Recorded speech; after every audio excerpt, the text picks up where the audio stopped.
Judge Pointer was appointed in 1970,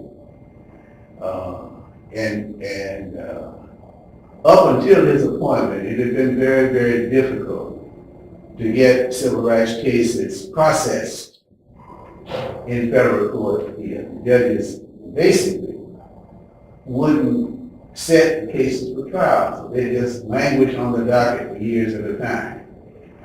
Well, when Sam Pointer was appointed to the bench, the chief judge gave him a lot of the civil rights cases, school segregation cases, employment cases, against the United States Steel.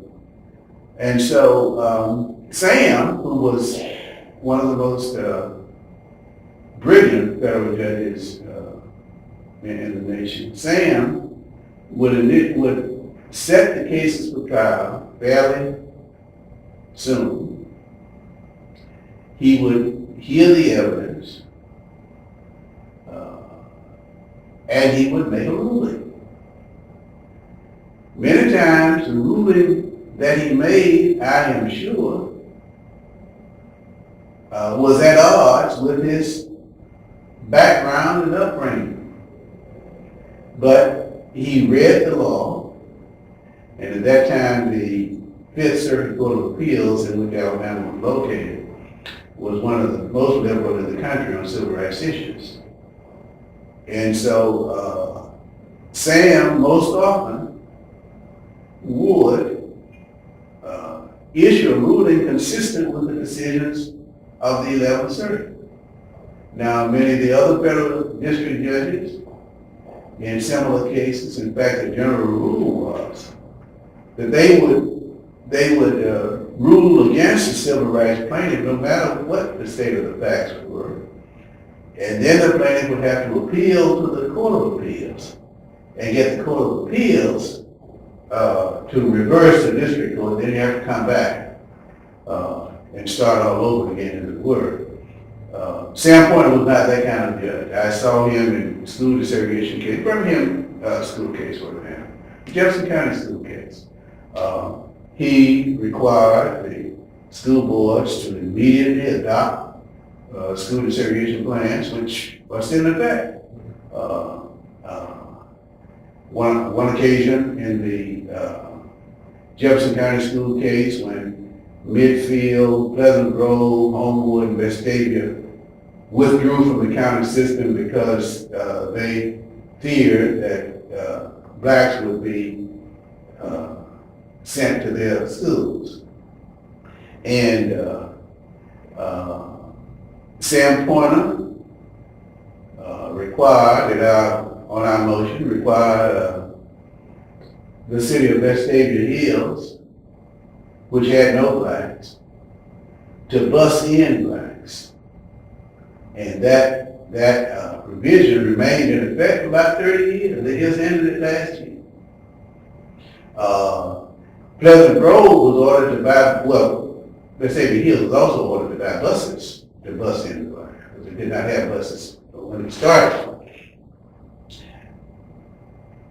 Pleasant Grove was ordered to buy buses to bus in blacks from the Dolomite community, and it refused. It took the position it was not going to buy buses to bus blacks into Pleasant Grove. I guess it's bad enough to have them in the first place, but we have to buy buses to bring them there. It was just too much. So they said, no, we're not going to buy it. And we filed a motion, and Sam Pointer shut down the system. Didn't allow it to operate. Now that kind of judicial determination impressed me.